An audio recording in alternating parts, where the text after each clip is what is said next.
Olá, boa noite. Eu sou o Fernando Rodrigues e este é o Poder em Foco, um programa de entrevistas do SBT em parceria editorial com o jornal digital Poder 360. Nesta semana, o Poder em Foco entrevista o vice-presidente de finanças da Bayer Crop Science, o executivo que também participou da criação do programa de trainees para negros na empresa, Maurício Rodrigues.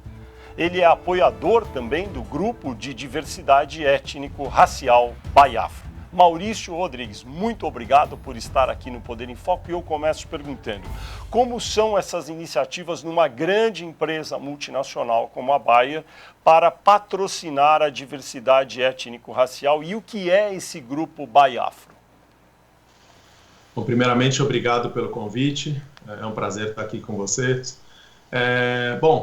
Esse tipo de iniciativas, ele é parte de um objetivo da empresa de uma maneira muito mais ampla, que é tratar da questão da inclusão e diversidade sob todas as suas diferentes formas. Então, a questão étnico-racial é um dos 5, chamamos de pilares, que nós tratamos na questão da diversidade, que passa pela diversidade de gênero, a questão LGBTQ, a questão das pessoas com deficiência e também na questão de gerações, juntamente com a questão étnico-racial, onde a gente trabalha em vários dos aspectos mais amplos possíveis para tentar, de alguma maneira, tornar o ambiente da empresa da forma mais inclusiva possível. Então, essa é uma das ações dentro do pilar étnico-racial, uma ação, acho que importante, mas não é simplesmente uma medida isolada dentro da companhia, ela é parte de um processo e de uma jornada que a empresa tem dentro desse aspecto mais amplo de inclusão. Para quem nos assiste possa ter uma ideia, você poderia, Maurício, nos dar uma ideia do tamanho e número de funcionários que a Bayer tem e estatísticas sobre diversidade desse grupo de profissionais que trabalham para a Bayer hoje, neste momento, no Brasil e, se possível, também no mundo? Olha, a Bayer é uma empresa muito grande no mundo, é uma empresa de 100 mil funcionários no mundo. O Brasil tem uma parcela expressiva dessa quantidade de funcionários, eu diria, acho que em torno de 7 mil funcionários. O que nós identificamos claramente é que nós temos um percentual mais alto de pessoas negras dentro da organização, nos níveis mais de entrada da organização e não necessariamente nos níveis mais de liderança e de coordenação dentro da empresa. Então foi feita uma avaliação sobre todos os aspectos de questões de diversidade, novamente não só na questão racial, e identificou-se que dentro da questão racial, uma das principais dificuldades que a gente tinha era essa ascensão dentro da empresa. Então você tem percentuais altos, até porque nós temos plantas em diversas localidades onde há uma predominância de população negra, mas quando nós chegávamos em cargos gerenciais ou de diretoria, nós tínhamos percentuais muito baixos. Então, acho que um dos principais objetivos foi como que nós conseguimos, de alguma maneira, acelerar a formação desses líderes, acelerar o incremento percentual de pessoas negras dentro dessa parte da população da empresa, considerando que a gente tem mais da metade da população brasileira que são negros. Então, acho que um dos principais pontos foi identificação de que há uma entrada expressiva dentro da empresa, mas não necessariamente a gente identifica os mesmos percentuais em níveis mais altos da organização.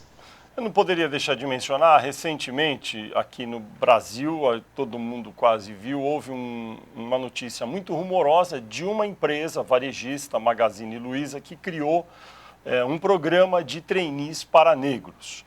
Aí houve muita contestação política, porque foi politizado o tema, mas sem entrar no mérito da politização, o fato é que várias empresas já têm esse tipo de programa, como a Bayer, por exemplo, que tem há algum tempo. Qual é a sua avaliação sobre o porquê, neste momento, ganhou relevo essa iniciativa do Magazine Luiza? Olha, é difícil evidentemente, como você mesmo mencionou, falar especificamente do Magazine Luiza.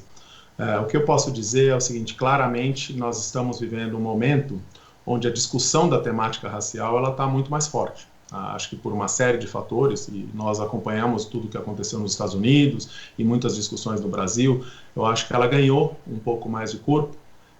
E nós estamos passando, eu costumo chamar que a gente está passando por mais uma rodada das ações afirmativas. Nós tivemos, alguns anos atrás, um passo importante, que foram as ações afirmativas da entrada de pessoas negras dentro das universidades. Então, nós conseguimos ver, vários anos depois, o resultado dessas ações. Recentemente, a gente começa a ler nos jornais que nós já temos uma representatividade dentro das universidades mais próxima do que é o percentual de pessoas negras dentro da população. E é mais do que natural que agora que nós conseguimos graduar essas pessoas e formá-las muito bem formadas, nós precisamos fazer o próximo passo, que é conseguir trazer essas pessoas para dentro das empresas. Então, claramente, nós estamos passando por essa nova onda, que é um momento importante, e como toda nova onda, ela gera polêmica, ela gera algum tipo de controvérsia. E, novamente, acho que algo que a gente vem dizendo de maneira muito aberta, evidentemente, a gente respeita todas as opiniões e todas as opiniões contrárias, mas estamos muito seguros de que essas ações afirmativas, elas são necessárias e elas são partes dessa jornada que eu já vinha descrevendo para você anteriormente. Então, acho que é nada mais natural do que ser um passo além do que já foi feito há alguns anos dentro das universidades. No caso específico da Bayer, que tem cerca de 7.000 funcionários no Brasil, quando começou o programa de trainees que busca mais profissionais negros e qual o sucesso desse programa ao longo dos anos em termos de número de pessoas recrutadas efetivamente? Acho que tem dois pontos. O programa de trainees focado em profissionais negros, ele está sendo lançado agora. Ele foi lançado agora dentro do mês de setembro. Nós ainda estamos com as inscrições abertas. E ele é um programa, basicamente, que nós estamos buscando dar mais um passo dentro da jornada que nós já vínhamos trilhando. A busca por profissionais negros, seja através de estágio, seja através de entrada em outros níveis da organização, ela já ocorre há algum tempo. Então, eu diria que o processo de incremento da população negra dentro da organização, ela já vem ocorrendo ao longo dos últimos 4, 5 anos. Esse é mais um passo importante, mas nós ainda não temos resultado dele, tal como os outros programas que estão sendo lançados agora. Nós estamos contratando as pessoas dentro de 2020 para início em 2021, dentro do nosso novo programa de trainees. Você citou numa resposta anterior esse movimento todo que tem acontecido, que teve início nos Estados Unidos, mas que se espalhou por vários países, inclusive no Brasil, lá chamado Black Lives Matter, vidas negras importam. Houve uma preponderância dessa temática no noticiário há alguns meses, agora em 2020. Agora, ainda existe o noticiário, mas a impressão que se dá é que perdeu um pouco de tração esse tipo de discussão. Na sua avaliação, esse movimento foi uma onda que, como outras que já existiram no passado, ou ele tem algo de diferente que vai realmente impulsionar o debate na sociedade sobre a necessidade de mais inclusão? Olha, eu acho que eu estou seguro de que não é uma onda, ele é parte de um processo transformacional e, evidentemente, quando as primeiras notícias ocorrem, ele fica mais efervescente, é natural que tenha muito mais debate, que tenha muito mais discussão nos primeiros momentos, mas eu não diria que ele diminuiu. Tanto não diminuiu que algumas dessas iniciativas geram o mesmo tipo de discussão e o mesmo tipo de debate novamente na sociedade. Eu acho que o que precisa ser feito agora é que mais e mais empresas e que a sociedade dê seguimento para isso. Então, parte do que nós estamos fazendo, ele não é vinculado a essa discussão recente que ocorre. Como eu disse anteriormente, ele já é parte de uma jornada que a empresa já vinha tomando ao longo dos últimos anos. Então, ele é mais um evento dentro dessa jornada e, evidentemente, todas as discussões que estão ocorrendo, elas só vêm aumentar o debate, aumentar a discussão e, eventualmente, às vezes, até gerar um pouco mais de celeridade na discussão. Mas não necessariamente ele deveria ser vinculado a um evento específico. Ele precisa ser realmente algo mais permanente e que consiga ficar de maneira mais perene. Mas, evidentemente, depende agora das empresas conseguirem tomar esse rumo e da gente conseguir ganhar mais tração. Então, eu acredito que o momento continua muito positivo, mas precisam novas iniciativas e a gente precisa dar seguimento a toda essa discussão que ocorreu recentemente. De volta ao programa de trainees, lançado em setembro de 2020, agora pela Bayer, visando a buscar profissionais negros, quantas vagas exatamente serão oferecidas e qual foi a procura até agora por esse programa? Olha, são oferecidas 19 vagas, tem uma procura altíssima até o momento, de algumas milhares de pessoas, evidentemente.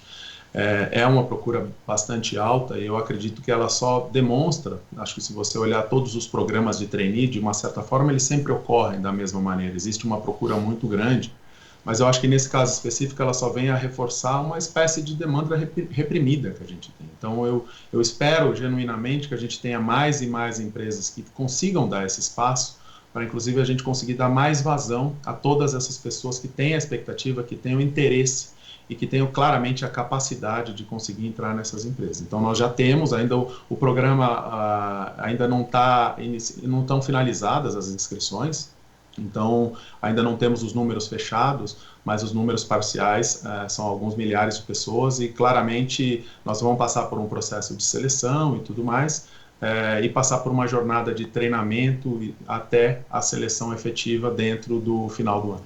Uhum. Quantos milhares de candidatos se apresentaram até agora, esse final de outubro? Olha, eu não tenho esse dado mais atualizado, a última informação que eu tinha, ele passava dos 10 mil candidatos, mas eu não tenho o dado mais atualizado nesse momento.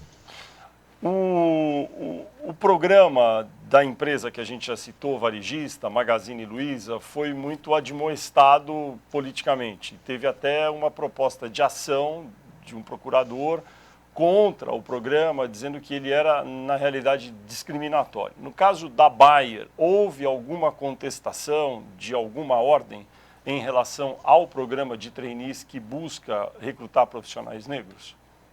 Olha, até onde eu tenho informação do departamento jurídico, não. Como é que você responde às críticas como essas que apareceram, dizendo, não, esse programa, na realidade, é discriminatório e não inclusivo? Como é que se responde a esse tipo de crítica? Eu acho que os dados, de uma certa forma, mostram que a gente tem uma representatividade muito baixa, a gente tem percentuais muito baixos. Então, claramente, o que nós estamos tentando fazer com isso é tentar acelerar o crescimento desses percentuais.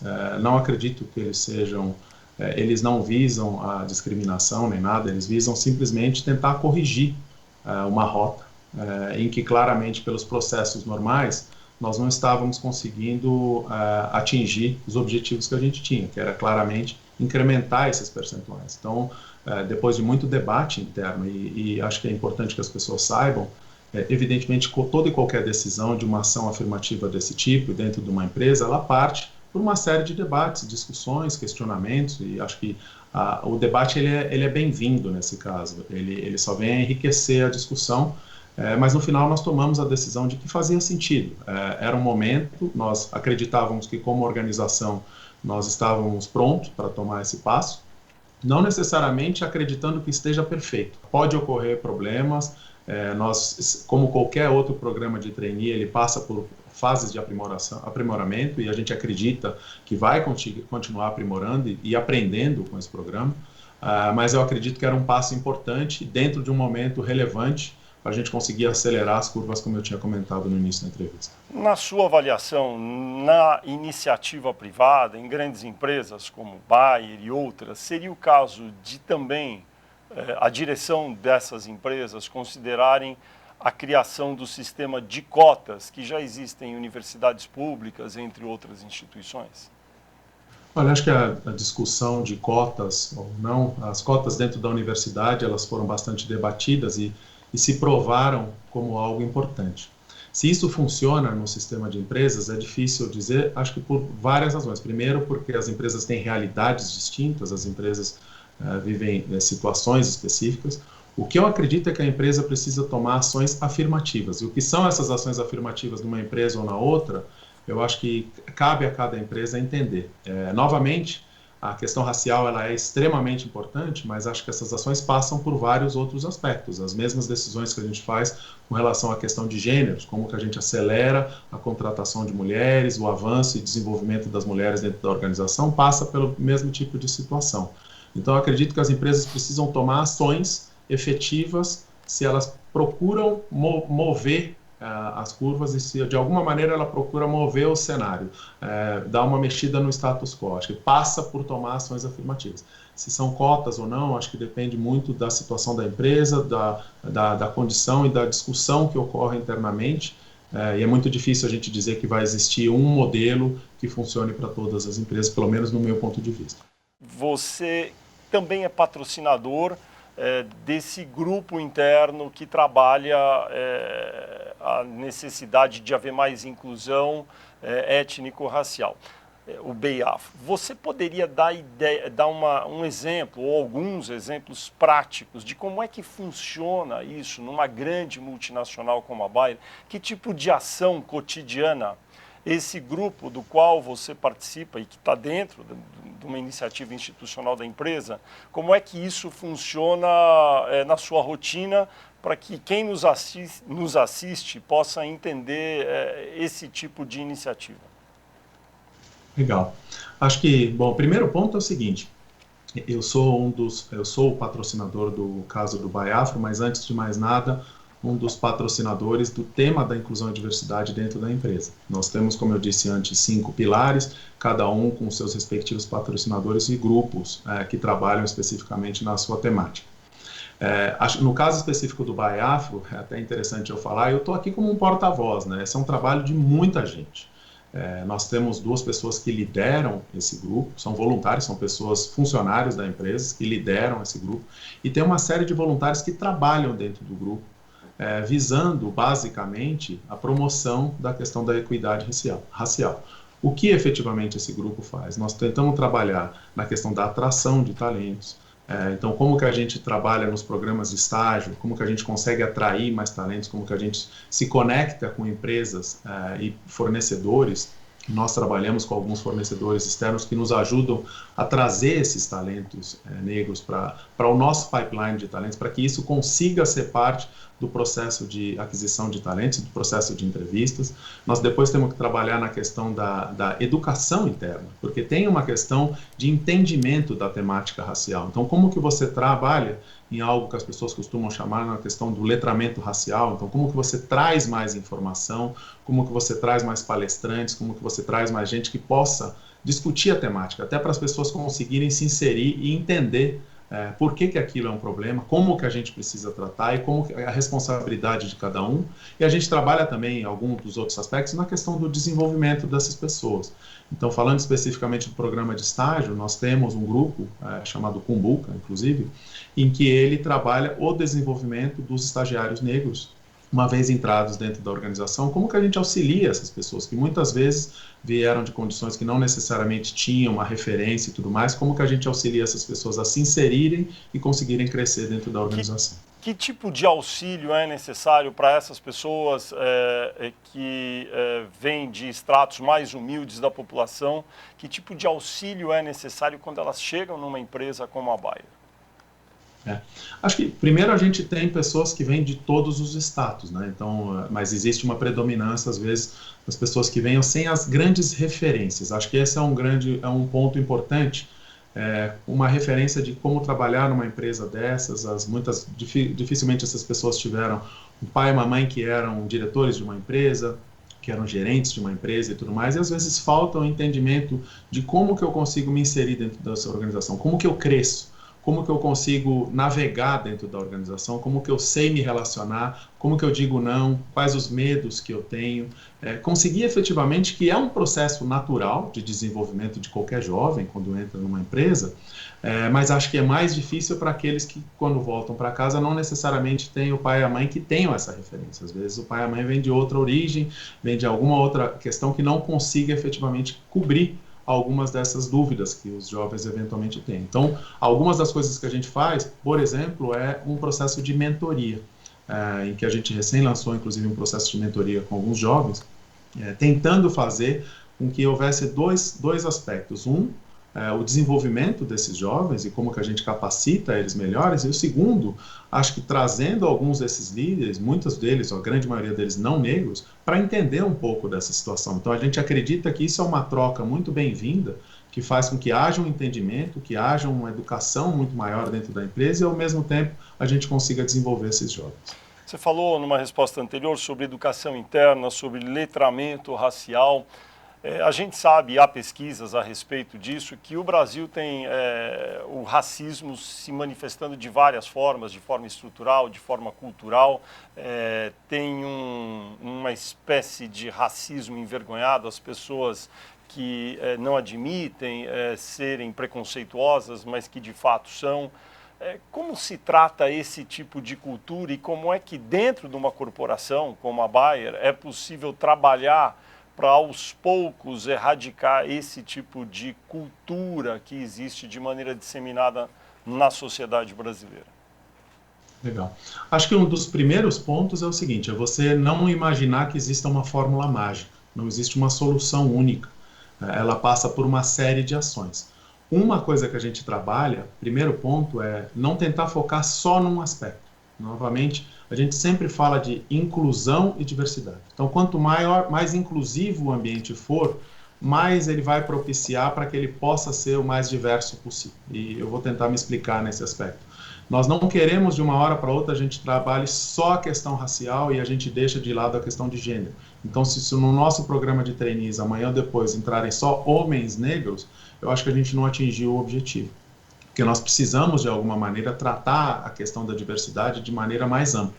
Então, o que a gente faz, normalmente, é trabalhar em algo que várias empresas grandes já vêm fazendo, trabalhar contra os tais chamados vieses inconscientes. Então, existe uma série de treinamentos, principalmente para os líderes, em princípio, mas para a organização como um todo, para tentar fazer com que as pessoas entendam quais são esses vieses que cada um traz e que elas consigam, de alguma maneira, conseguir trabalhar sobre esses vieses. O segundo ponto é trabalhar num aspecto educacional muito grande. Recentemente nós tivemos a Semana da Inclusão e Diversidade, onde são trazidos diversos palestrantes, são tratados de diversos temas durante uma semana, todas as manhãs, e nós tivemos muitas discussões. Eu acho que esse é um processo de debate, ou seja, você vai trazendo educação, vai fazendo com que as pessoas participem de treinamentos e tudo mais, e ao mesmo tempo participem de debates e consigam se colocar no lugar dos outros. Porque você não fazendo parte, por exemplo, da comunidade LGBTQ, é muito difícil de você entender qual a real necessidade e quais as dificuldades que a pessoa passa em termos de preconceito no dia a dia. Então, quanto mais a gente consegue fazer com que haja empatia das pessoas para entendimento desse aspecto, mais fácil a gente vai conseguir tornar aquele ambiente inclusivo. E é esse, normalmente, o nosso foco. Então, é um trabalho que eu acredito que precisa ser gradual, ele não é um trabalho da noite por dia, mas, ao mesmo tempo, ele não pode ser muito lento, que você acredite que ele vai mudar em 30, 40 anos. Precisa tentar achar um meio do caminho entre entender que é gradual, mas, ao mesmo tempo, ter passos acelerados. Novamente, nosso programa de trainee passa por isso. Nós acreditávamos que precisávamos dar um passo um pouco mais rápido, um pouco mais acelerado, daí veio a necessidade. Maurício, você tem 45 anos, é negro, é vice-presidente de finanças de uma grande empresa. Existe alguma estatística conhecida que você tenha aí à mão para nos dizer, no Brasil, a presença de executivos negros, aí como você, em cargos de relevância em grandes empresas, existe esse dado ou não existe? Eu acredito que exista, sinceramente. Eu não sei te dizer qual que ele é. O que eu posso te dizer, e que acho que é muito fácil da gente ter essa relevância, é a quantidade de reuniões, é a quantidade de sessões, é a quantidade de eventos que você vai, de pessoas, eventualmente de líderes de empresas, onde você é o único ou um dos 2 ou 3 em grupos de 400, 500, 600 pessoas. Então, não é muito difícil de imaginar que esse percentual é extremamente baixo.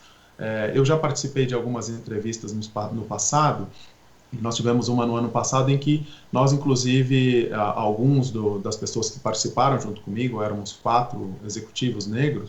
Desde então, nós viemos nos encontrando e, de alguma maneira, tentando promover esse debate. Eu acredito que o que existe é, primeiro, uma carência muito grande e há uma necessidade dessa discussão e desse debate. Então, eu fico feliz que o percentual, hoje em dia, é muito baixo. O que eu sinto é que existe uma união maior dentro desses poucos que estão dentro das empresas e acredito que cada vez mais nós entendemos a nossa responsabilidade de conseguir, de alguma maneira, mudar esse quadro. Porque simplesmente esperar que ele mude sozinho não vai ocorrer. Então, eu acredito que essas junções, dos poucos que existem, vai fazer com que a gente consiga atacar o problema de maneira mais efetiva. Maurício, por favor, conte para quem nos assiste um pouco sobre a sua trajetória profissional. Você deve ter enfrentado, evidentemente, alguma situação de preconceito contra você. O que você poderia contar? O que você estudou? Como é que foi sua trajetória para quem está nos assistindo agora? Tudo bem. Bom, acho que o primeiro ponto é o seguinte: eu costumo dizer, todas as vezes que me perguntam, que eu tive uma vantagem muito grande, que ela destoa da média da população negra no Brasil. Eu tive o privilégio de que os meus pais quebraram o ciclo. Eu tive o meu pai e a minha mãe conseguiram se graduar no Rio Grande do Sul e vieram para São Paulo. Meu pai graduado em Engenharia Mecânica e ela em Direito, o que fizeram com que houvesse uma mudança com relação ao padrão que existia dentro da família, que era mais difícil você ter pessoas graduadas, ou quase inexistente até o momento. Então, eles realmente quebraram esse ciclo. E por que eu digo quebraram o ciclo? Porque aí, para mim, já foi propiciada a condição de ter acesso a uma educação de qualidade. Eu tive a oportunidade de estudar numa boa escola, o que me abriu porta para entrar na Universidade de São Paulo, me formar em Engenharia Civil, o que, novamente, uma vez que você tenha todos esses carimbos, te abre porta para empresas e tudo mais. Eu tive essa oportunidade de também estudar inglês, de ter acesso a uma série de coisas que eu sei que não é a média da população negra. Dito isso, isso não significa que você não sofra preconceito. Então, eu acho que eu tive todas as ferramentas para conseguir competir com as pessoas. Uma vez que você tem acesso à educação, e é talvez o segundo aspecto, voltando ao que eu já mencionei anteriormente na entrevista, eu tinha referências dentro de casa. Então o meu pai trabalhava numa grande empresa, minha mãe era advogada, então eu tinha condições de conversar com ele sobre o que era esperado, o que eu deveria sonhar, qual que era o limite desse meu sonho, como que eu poderia crescer mais e mais e até onde eu poderia sonhar. Então essas pessoas conseguiram me dar educação e referência, o que fez com que mudasse essa curva. Por outro lado, evidentemente, o fato de você estar inserido dentro de uma parcela da população que é predominantemente branca, você vivencia algo que as pessoas costumam chamar que é meio a síndrome do filho único. Eu era sempre o único negro da escola, sempre o único negro do MBA que eu fiz, sempre o único negro ou um dos poucos negros da universidade e assim por diante.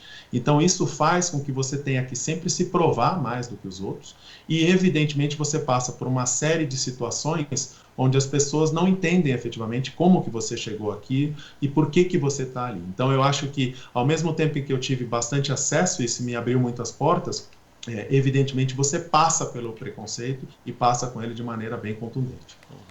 Você falou aí dos seus pais, que eram uma referência para você, mas eu li também você já dizendo que no Brasil, afrodescendentes têm uma carência de referência de líderes negros aqui locais no Brasil. Você que já trabalhou nos Estados Unidos, no México, que diferenças há em relação a isso, do Brasil para esses países? Eu acho que principalmente nos Estados Unidos, no período, eu fiquei 4 anos fora e quase 3 anos nos Estados Unidos. E lá eu tive a oportunidade de ver mais líderes negros. Na época em que eu morava lá, o líder global da área de recursos humanos da empresa era uma pessoa negra. Então, quando você via essa pessoa negra, e com as mesmas complexidades, eu não estou dizendo que lá nos Estados Unidos a situação estivesse resolvida, de forma nenhuma, os eventos atuais mostram que ainda tem muita discussão e tem muito caminho para se percorrer. Mas pelo menos você teve condições de ter ascensão de alguns casos, e esses casos te dão aquela condição de sonhar, e te dão aquelas condições de ver alguém agindo e como que você, de alguma maneira, use aquilo como referência na sua carreira. Então, eu costumo dar um exemplo simples. Um jovem negro no Brasil, ele não tem dúvida de que ele eventualmente possa ser um bom jogador de futebol. Porque você tem várias pessoas negras que são jogadores de futebol. A única complexidade é que para você ser um bom jogador de futebol, você precisa ter talento. Então, não falta referência nesse caso. A definição é se você tem talento ou não. Assumindo que a grande maioria da população não tem talento suficiente, seria ótimo que a gente tivesse referências dentro das empresas e tudo mais, para que esses jovens também possam almejar serem gerentes de empresas, serem presidentes de empresas, serem vice-presidentes de empresas, ou seja, como que essas pessoas trabalharem no serviço público, ou seja, como que essas pessoas possam sonhar e tenham cargos de relevância e consigam, antes de mais nada, exercer aquilo que eles almejam e não limitar os sonhos que eventualmente eles têm. Maurício, a gente estava falando aqui sobre diferença entre Estados Unidos, Brasil, e eu queria te perguntar, você que morou algum tempo nos Estados Unidos, que diferenças existem na manifestação de racismo, né, de preconceito por causa da cor das pessoas nos Estados Unidos e no Brasil? Bom, eu já me fiz essa pergunta várias vezes, né?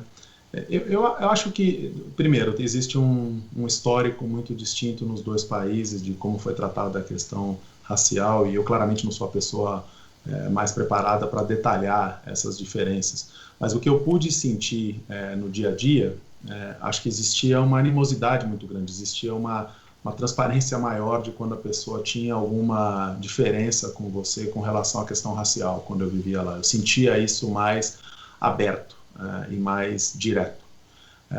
Aqui no Brasil, talvez isso fique de uma maneira um pouco mais morna, e não necessariamente as pessoas são tão diretas em dizer que tem algum tipo de preconceito com você. Até muitas das pesquisas dizem que ninguém é preconceituoso quase no Brasil, mas ao mesmo tempo a gente tem um cenário de disparidade tão alto. Então acredito que o fato de lá haver essa discussão mais aberta fez ao mesmo tempo com que houvesse avanços importantes, né? Ou seja, de alguma maneira as pessoas parecem que quanto mais atacadas são, se unem e conseguem dar passos um pouco mais largos. Aqui no Brasil a gente tem vários históricos de muito da luta da população negra e acho que muitos avanços importantes, mas eu diria que talvez agora, principalmente quando a gente começa a ter pessoas que tenham alguma ascensão, precisamos colocar um pouco mais de cor nesse assunto e conseguir nos colocar de maneira mais direta. Então, talvez, acho que lá nos Estados Unidos o que eu sentia é que existia uma necessidade e um compromisso de que todos se envolvessem com a causa.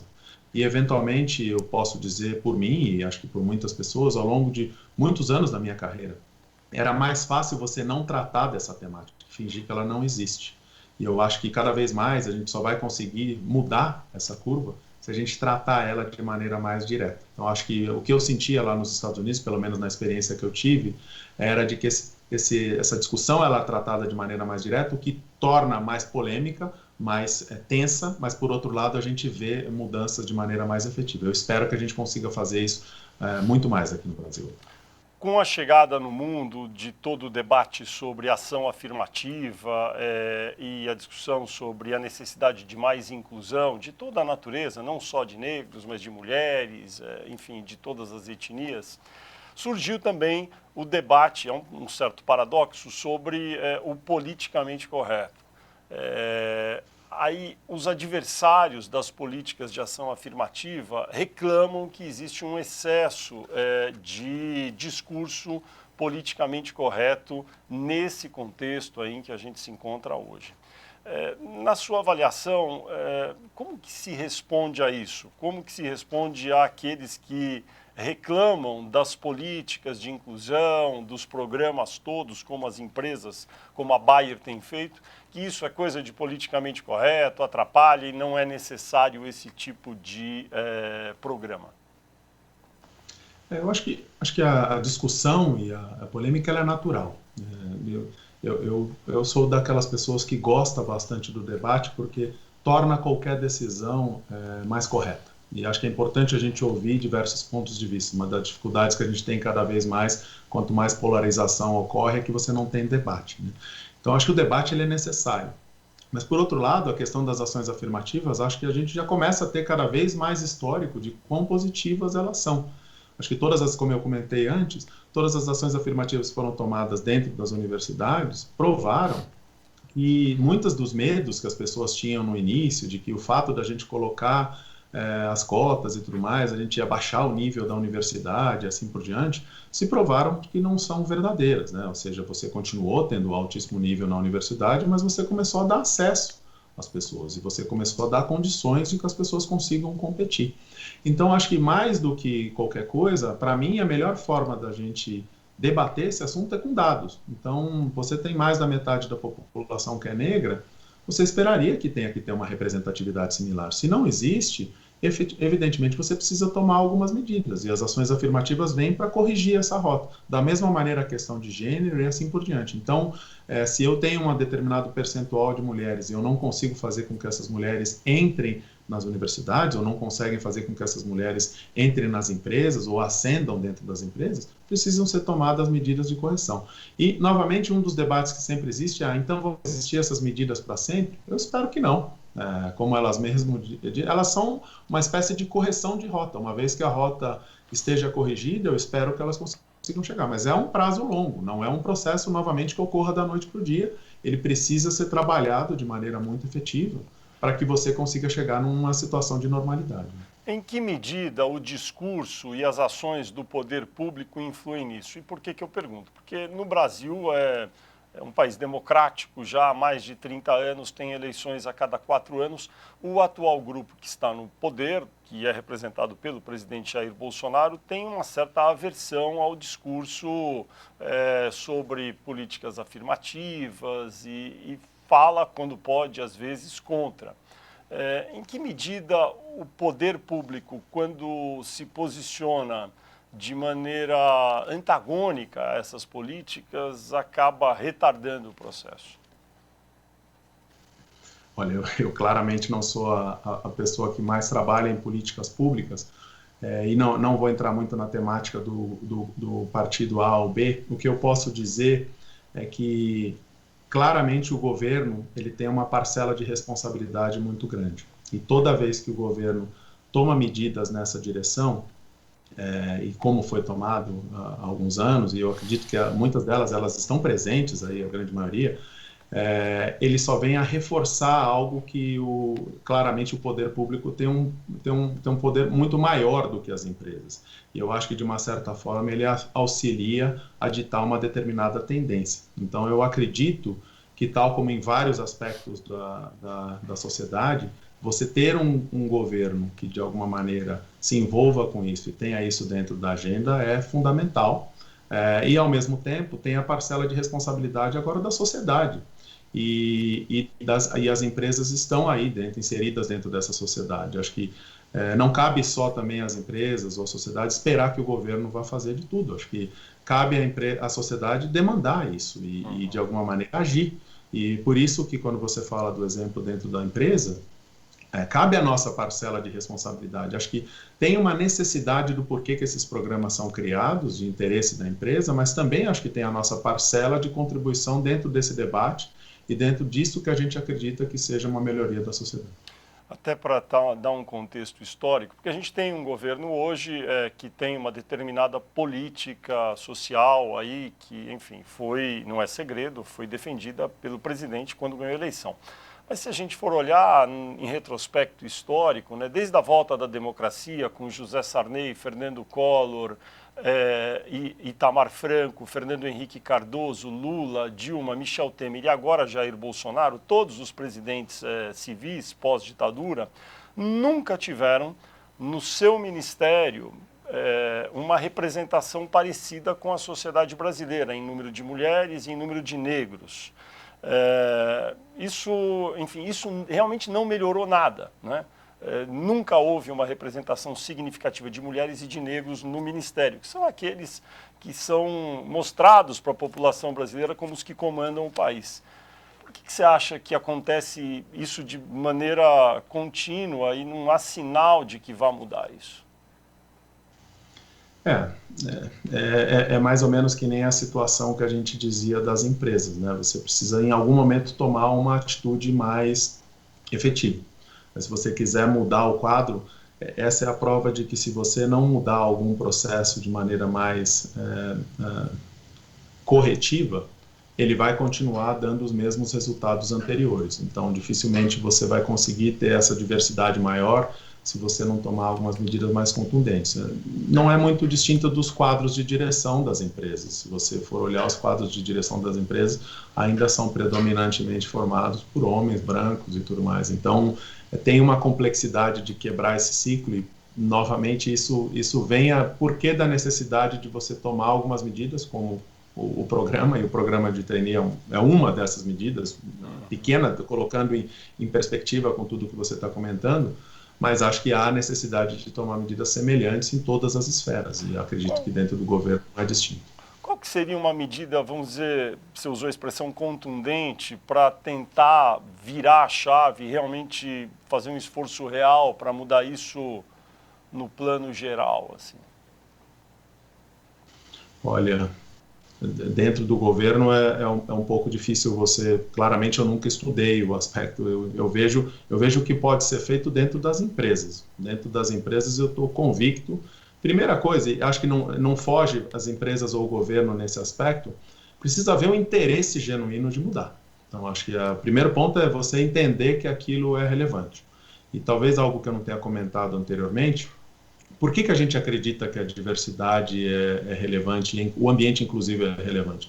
Porque nós acreditamos que o ambiente inclusivo ele torna a empresa mais competitiva do ponto de vista de criatividade, de inovação. Nós somos uma empresa de inovação e uma empresa de criatividade. Então nós acreditamos que você tendo um pool mais diverso de funcionários, você tem condições de ser uma empresa melhor. Então acho que esse valor é importante. Uma vez que você defina o porquê que você está tomando uma determinada medida, fica muito mais fácil daí você detalhar como que você vai chegar. Você vê que muitas das empresas de tecnologia e tudo mais, elas já nascem com isso dentro do DNA dela. Eu hoje estou convencido de que existe um valor muito grande e de que todos que embarcam nesse rumo não é uma moda, não é algo passageiro. Então, se você tiver isso muito claro, acho que as medidas elas vêm naturalmente. A Bayer está, a gente já mencionou aqui, com esse programa de trainees que busca profissionais negros. Tem 19 vagas, cerca de 10 mil pessoas inscritas. Como a Bayer vai trabalhar para que, com tantos inscritos, 10 mil, acabem não sendo escolhidos apenas candidatos que sejam já de excelente formação, que saibam falar inglês e em certa medida, acabar não promovendo pessoas negras de formação um pouco mais deficitária? Sim, acho que uma das principais preocupações que a gente teve logo no início, na definição do programa, era entender quais eram as barreiras que dificultavam a entrada dessas pessoas dentro das empresas. E o inglês é uma delas. Exato. E acho que algo que a gente discutiu bastante foi o que nós precisamos trazer. Nós precisamos trazer pessoas com alto potencial, pessoas que estejam vinculadas aos valores que a gente tem como companhia e tudo mais. É isso que nós vamos buscar nas entrevistas. Nós não vamos fazer processo de inglês como um fator restritivo dentro do processo de entrevistas. Aí alguém poderia questionar e falar, isso significa que você então está baixando a régua das pessoas que estão entrando? De forma nenhuma. Nós vamos, através do processo de seleção muito bem definido, buscar aquelas pessoas que tenham o máximo de potencial.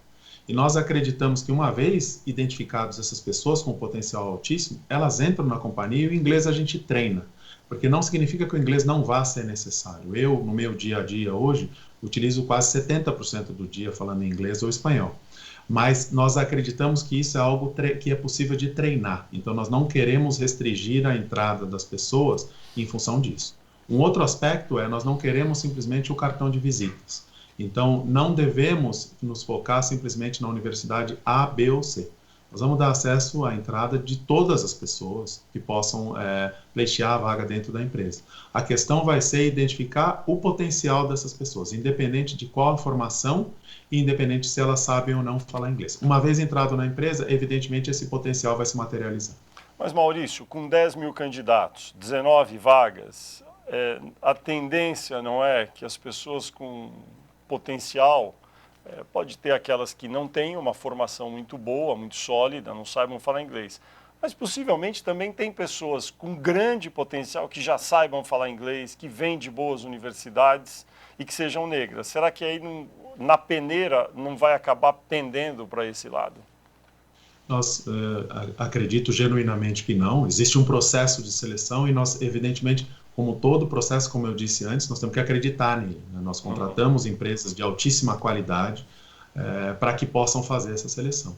Eu não sei, como eu te disse anteriormente, nós já estamos em mais de 10 mil pessoas, mas isso não é muito distinto de nenhum processo de trainee. Quando eu fui candidato a trainee mais de 20 anos atrás, os processos de seleção também tinham uma demanda muito grande.